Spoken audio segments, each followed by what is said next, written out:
पिछली क्लास में हमने पढ़ा था राणा सांगा के बारे में। हमने देखा था कि राणा सांगा ने बहुत सारे युद्ध लड़े थे, जैसे बाड़ी का युद्ध, खानवा का युद्ध, गागरोन का युद्ध। इस तरह से उन्होंने काफी सारे युद्ध लड़े थे। फिर इसके पश्चात खानवा युद्ध के बाद में उनकी मृत्यु हो जाती है, और उनकी मृत्यु के बाद में उनका बड़ा बेटा है भोजराज, वो अगला शासक बनता है। तो आज हम पहले पढ़ेंगे भोजराज के बारे में। सांगा की मृत्यु के पश्चात भोजराज है वो अगले शासक बनते हैं। अब भोजराज के बारे में थोड़ी बहुत जानकारी जान लेते हैं उनके बारे में। भोजराज है, इनकी शादी हुई थी मेड़ता मेड़ता की राजकुमारी थी मीराबाई, इनके साथ में भोजराज की शादी हुई थी। भोजराज की बहुत जल्दी मृत्यु हो जाती है, और रानी मीराबाई है वो कुछ समय तक चित्तौड़ में रही थी। रानी मीराबाई ये कृष्ण भगवान की भक्त थी। ये शुरू से छोटी उम्र से ही कृष्ण भगवान की भक्ति भाव करती थी। फिर इनकी शादी कर दी गई तो ये मेवाड़ चली गई थी, और वहां पे भी ये भगवान कृष्ण की पूजा वगैरह करती थी। जब तक राणा सांगा थे तब तक तो मीराबाई आराम से जो भी उनका भक्ति प्रक्रिया थी वो चलती रहती थी। सांगा की मृत्यु के पश्चात भोजराज के समय उन पर जो अत्याचार वगैरह होने लगे था, जो राज परिवार के सदस्य थे उनका मीराबाई का इस तरह से भजन कीर्तन करना वो सब पसंद नहीं था। तो मीराबाई के लिए मेवाड़ में, चित्तौड़ में ही इनके लिए भगवान कृष्ण का मंदिर बना दिया गया कि भाई ये महल के अंदर ही भगवान कृष्ण की भक्ति भाव करती रही है, यहाँ से बाहर न जाए, क्योंकि राज परिवार के लोगों को इनका साधु सन्यासियों के साथ में भजन कीर्तन करना पसंद नहीं था। फिर इसके पश्चात क्या हुआ कि भोजराज की मृत्यु हो जाती है। भोजराज की मृत्यु के पश्चात ऐसा कहा गया कि भाई आपको भी इनके साथ सती हो जाना चाहिए, तो मीराबाई ने सती होने से मना कर दिया। तो फिर उनकी इनके प्रति जो अत्याचार थे वो और ज्यादा बढ़ गए थे। फिर अगले शासक बने थे राणा रतन सिंह। जब तक राणा रतन सिंह थे तब तक मीराबाई के साथ व्यवहार फिर भी ठीक होता गया। रतन सिंह मृत्यु के पश्चात अगले शासक बने थे राणा विक्रमादित्य। विक्रमादित्य के समय मीराबाई पर अत्याचार बहुत ज्यादा बढ़ गए। उन्होंने अपनी बहन उद्दाबाई को बहुत बार इन्हें समझाने के लिए भी भेजा था कि भाई आप इस तरह से साधु सन्यासियों के साथ में भजन कीर्तन ना करें। जब अत्याचार बहुत ज्यादा बढ़ गए और इनके बारे में जानकारी मेड़ता को मिली, तो मेड़ता के शासक ने, विरमदेव ने मीराबाई को मेवाड़ से वापस बुला लिया, और मीराबाई कुछ समय के लिए तो मेड़ता रही थी, फिर यहाँ से ये ब्रज चली गई थी। तो ये तो है कि भोजराज है, उनकी शादी है वो मीराबाई से हुई। भोजराज की मृत्यु के पश्चात वो कुछ समय तक मेवाड़ में रही, फिर यहाँ से मेड़ता आ गई, मेड़ता से ब्रज, ब्रज से द्वारका चली गई थी। तो ये तो है भोजराज और मीराबाई के बारे में। भोजराज की मृत्यु के पश्चात अगले शासक बने थे राणा रतन सिंह। राणा रतन सिंह है, जब शासक बने थे तब रानी कर्मावती, जो कि हाड़ी रानी थी, हाड़ी रानी के मन में संशय उत्पन्न हुआ कि भाई जो उसके पुत्र है विक्रमादित्य उदय सिंह, उनसे बड़े राजकुमार है भोजराज रतन सिंह, अगर इन्हें शासक बनाया गया तो उसके भाई पुत्रों को क्या मिलेगा।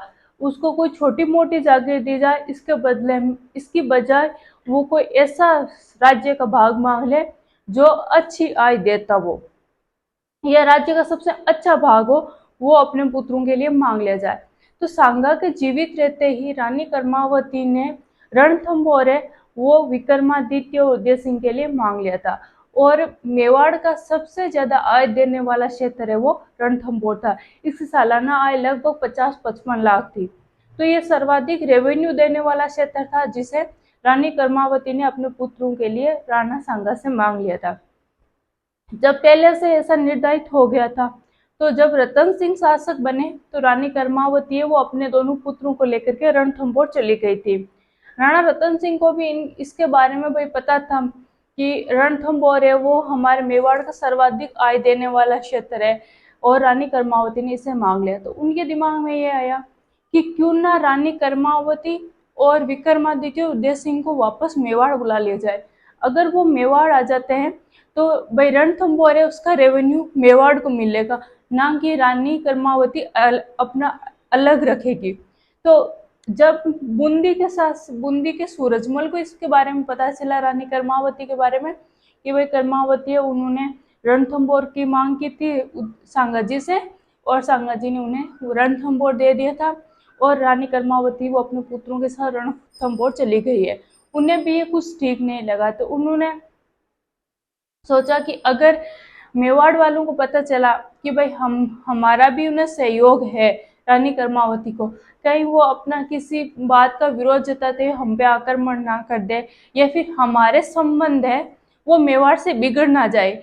तो वो अपने जो संबंधों को संतुलन बनाने के लिए सूरजमल ने राणा रतन सिंह से बात की थी कि भाई हम तो चाहते हैं कि रानी कर्मावती और आप एक साथ ही रहे, और ये रणथंभौर है वो मेवाड़ के, भाई मेवाड़ के अंतर्गत ही रहे। और हाँ, उन्होंने विश्वास भी दिलाया सूरजमल ने कि भाई वो इसमें इस प्रकार की कोई रानी कर्मावती के साथ में कोई सहयोग वगैरह नहीं दे रहे। राणा रतन सिंह है, उन्होंने ऊपरी ऊपरी तो जता दिया कि भाई उनको सूरजमल की बात पर विश्वास हो गया, परंतु मन ही मन उन्हें पता था कि तुम लोगों का भी उन्हें सहयोग दिया जा रहा है। तो इस तरह से उनके सूरजमल के और राणा रतन सिंह के बीच में जो मनमुटाव है वो बढ़ता गया था कि भाई रणथंभौर को लेकर के। फिर उन्होंने रानी कर्मावती को ऐसा संदेश भी भिजवाया कि भाई आप है वो वापस मेवाड़ आ जाओ। रानी कर्मावती को भी पता था कि भाई इन्हें हमें वापस मेवाड़ बुलाने के पीछे कोई ना कोई युक्ति जरूर है, वो हमें ऐसे तो नहीं बुला रहे। रानी कर्मावती ने इनकार कर दिया वापस मेवाड़ जाने से। तो इन इन जो घटनाक्रम की वजह से इन बूंदी और मेवाड़ के बीच में जो व्यवहार था ना, वो व्यवहार बिगड़ गया, और राणा रतन सिंह है, इन्होंने बूंदी बूंदी के जो सूरजमल है इनके बीच में कोई झड़प हुई, और उसमें उसमें राणा रतन सिंह है उनकी मृत्यु हो जाती है। तो बूंदी के खिलाफ लड़ते हुए राणा रतन सिंह है इनकी मृत्यु हो गई। तो पहले भोजराज की मृत्यु हो गई, फिर राणा रतन सिंह है ये बूंदी के खिलाफ लड़ते हुए मारे गए। फिर इसके पश्चात अब सांगाजी के उत्तराधिकारी कौन है जो भाई अगला मेवाड़ का शासक बनेगा। तो विक्रमादित्य है वो अभी अल्पायु थे कि भाई इनको शासक बना दिया जाए और ये संभालेंगे, ऐसी कोई स्थिति नहीं थी। तो रानी कर्मावती है, उन्होंने अपने संरक्षण में विक्रमादित्य को अगला शासक बनाया था। तो विक्रमादित्य है ये सांगा के बेटे थे, और इनकी माता है वो हाड़ी रानी कर्मावती है। तो इन कर्मावती और सांगाजी का बेटा विक्रमादित्य वो अगला शासक बनता है। विक्रमादित्य जब शासक बना था तो मेवाड़ की स्थिति काफी परिस्थितियां वो दुश्मनों से घिरी हुई स्थिति में थी। क्या हुआ कि जब जैसे ये शासक बने और उधर से कुछ समय पश्चात ही गुजरात के शासक थे बहादुर शाह। बहादुर शाह ने मेवाड़ पर आक्रमण कर दिया। तो रानी कर्मावती है, इन्होंने बहादुर शाह से संधि की और उन्हें रणथंभौर जो कि मेवाड़ का सर्वाधिक रेवेन्यू वाला क्षेत्र था वो बहादुर शाह को दे दिया और संधि कर ली गई। तो क्या हुआ, बहादुर शाह वो रणथंभौर का किला लेकर के वापस गुजरात चले गए। फिर क्या हुआ कि भाई बहादुर शाह ने सोचा जब मैंने पहली बार आक्रमण किया तो उसका सर्वाधिक रेवेन्यू वाला क्षेत्र मुझे मिल गया, अगर मैं दूसरी बार आक्रमण करूंगा तो मैं उस मेवाड़ के छोटे से क्षेत्र को ही क्यों लूं, क्यों ना मैं पूरे मेवाड़ पर ही अधिकार कर लूं। और मेवाड़ है वो एक बहुत प्रतिष्ठित रियासत थी, तो हर किसी को उस पर अधिकार करने की लालसा बनी रहती थी। इस वजह से बहादुर शाह ने अगले साल तो 1534-35 में वापस उसने मेवाड़ पर आक्रमण कर दिया। जब दूसरी टाइम उसने मेवाड़ पर आक्रमण किया तो रानी कर्मावती को पता था कि भाई इस बार जब वो आक्रमण करेगा तो हमारे पास और कोई विकल्प नहीं रहेगा युद्ध में उसका सामना करने के बजाय। तो उन्होंने क्या किया कि उन्होंने मुगल बादशाह, उस समय दिल्ली में मुगलों का शासन था और मुगलों का बादशाह था हुमायूं, तो उन्होंने मुगल बादशाह हुमायूं से सहायता के लिए राखी भेजी थी कि भाई, और सहायता की मांग की थी कि बादशाह आप हमारी मदद करें, गुजरात से हम पे आक्रमण होने वाला है।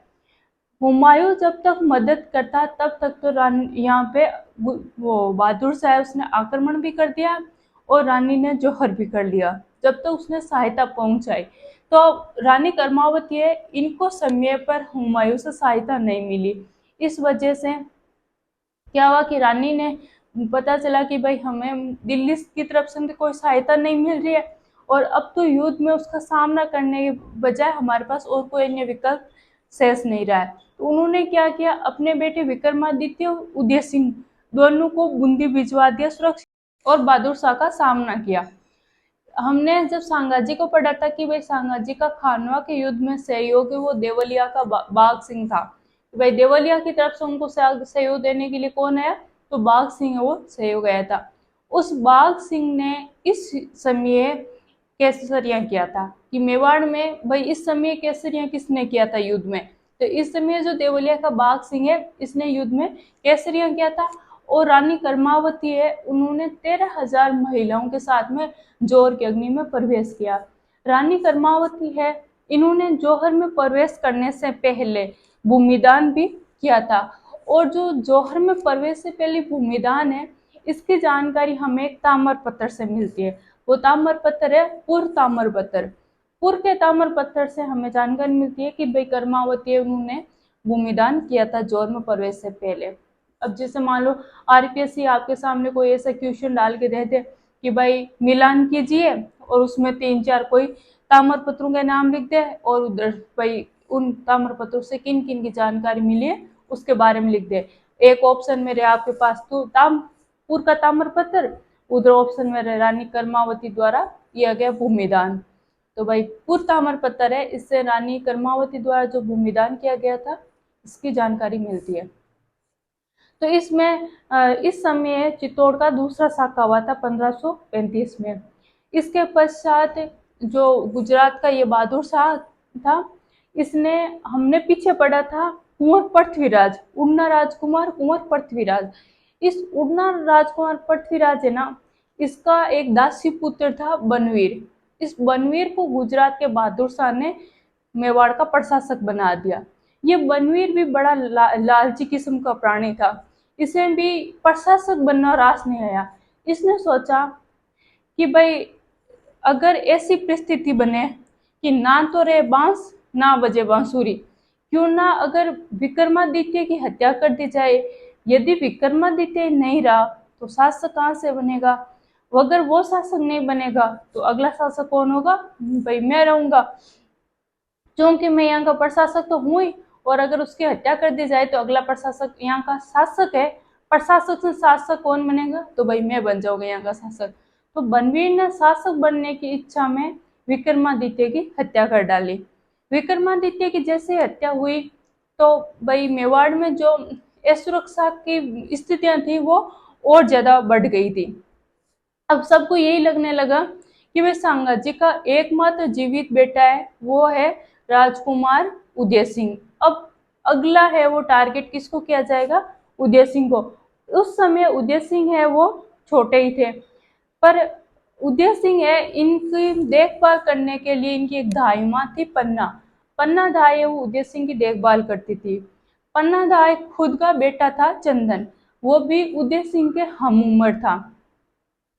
तो जब पन्ना धाय को इस बारे में पता चला कि भाई बनवीर है वो विक्रमादित्य की जैसे हत्या हुई थी उसके पश्चात इसका अगला टारगेट उदय सिंह को होगा, तो उसने क्या किया, जैसे वो उदय सिंह को मारना चाहता था तो पन्ना धाय है इन्होंने राजकुमार के कपड़े अपने बेटे को पहना दिए, अपने बेटे के कपड़े राजकुमार को पहना दिए। और बनवीर ने वो उदय सिंह को समझ करके चंदन की हत्या कर दी। और पन्ना दाई है वो राजकुमार उदय सिंह को लेकर के वहां से निकल गई। चित्तौड़ से निकलकर पन्ना दाई है वो कुंभलगढ़ पहुंची। कुंभलगढ़ का किलेदार था आशा देवपुरा। आशा देवपुरा ने पन्ना दाई और उदय सिंह को आश्रय दिया और फिर वहीं पे उदय सिंह का भाई पालन पोषण किया गया था। फिर क्या हुआ कि उदय सिंह ने 1540 में मावली के युद्ध में बनवीर को पराजित किया और उदयपुर के वापस शासक बने थे। तो ये तो है सारा घटनाक्रम कि भाई कब कब कौन से शासक बने थे, उनकी कैसे हत्या हो गई या मृत्यु हो गई, फिर अगला शासक कौन बना था, ये उनके बारे में सारा हो गया। अब आप लिख लीजिए, पहले लिखिए भोजराज, फिर लिखिए रानी इनकी मीराबाई थी, फिर लिखिए भोजराज की जल्दी मृत्यु हो गई। फिर अगले शासक लिखिए रतन सिंह।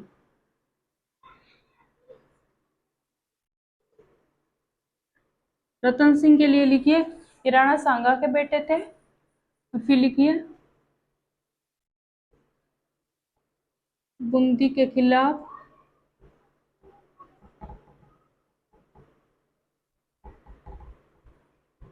लड़ते हुए मारे गए।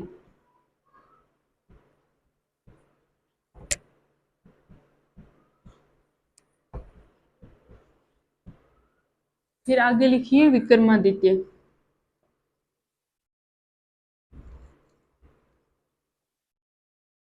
विक्रमादित्य में पिता लिख दीजिए सांगा, माता लिख दीजिए विक्रमावती, और संरक्षक में भी लिख दीजिए कर्मावती।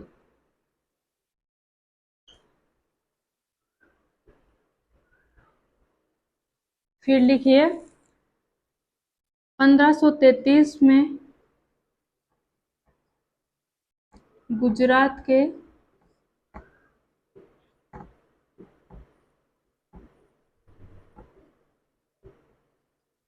बहादुर शाह ने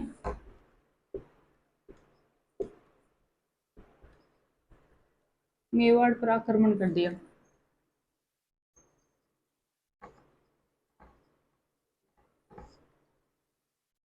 फिर लिखिए इस समय रानी कर्मावती ने रणथंभौर देकर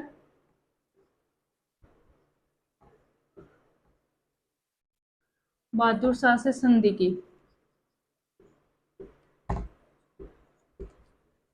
फिर लिखिए 1534-35 में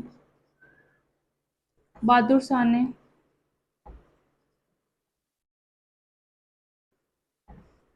दूसरी बार मेवाड़ पर आक्रमण कर दिया।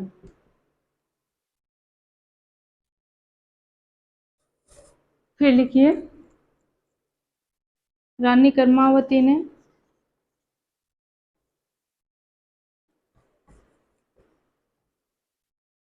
हुमायूं को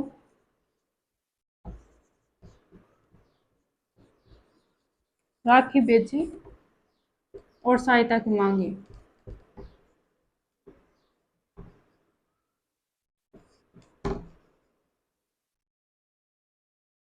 फिर लिखिए 1535 में चित्तौड़ का दूसरा साका हुआ। पहला कब हुआ था? 1303 में राणा रतन सिंह के समय। और दूसरी बार जब साका हुआ तो केसरिया किया था देवलिया के बाघ सिंह ने।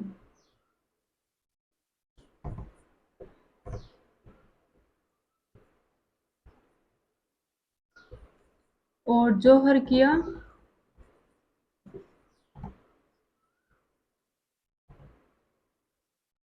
कर्मावती ने।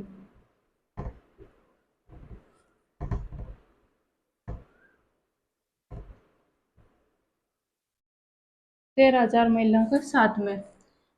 अब लिख दीजिए पूर्व ताम्रपत्र। आगे लिख दीजिए रानी कर्मावती ने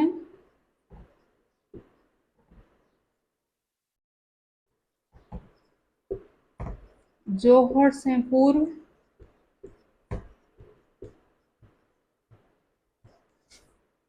किए भूमिदान की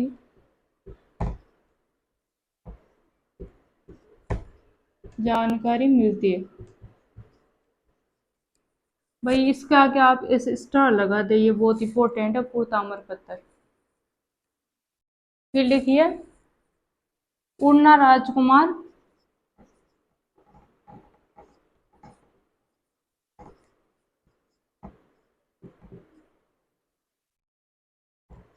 पृथ्वीराज के दासी पुत्र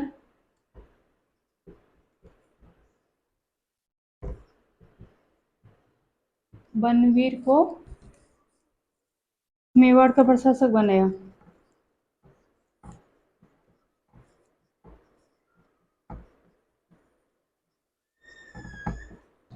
फिर लिखिए बनवीर ने विक्रमादित्य की हत्या कर दी। फिर लिखिए इसके पश्चात उसने उदय सिंह की हत्या के प्रयास किए, परंतु पन्नाधाय ने अपने पुत्र चंदन, पन्नाधाय के पुत्र का क्या नाम था?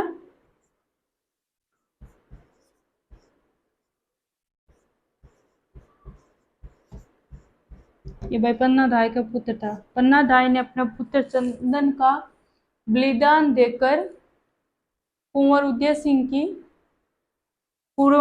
सिंह के प्राण बचाए और उसकी रक्षा की। फिर लिखिए, पन्नाधाय उदय सिंह सहित कुंभलगढ़ पहुंची एवं वहां के किलेदार आसादेवपुरा,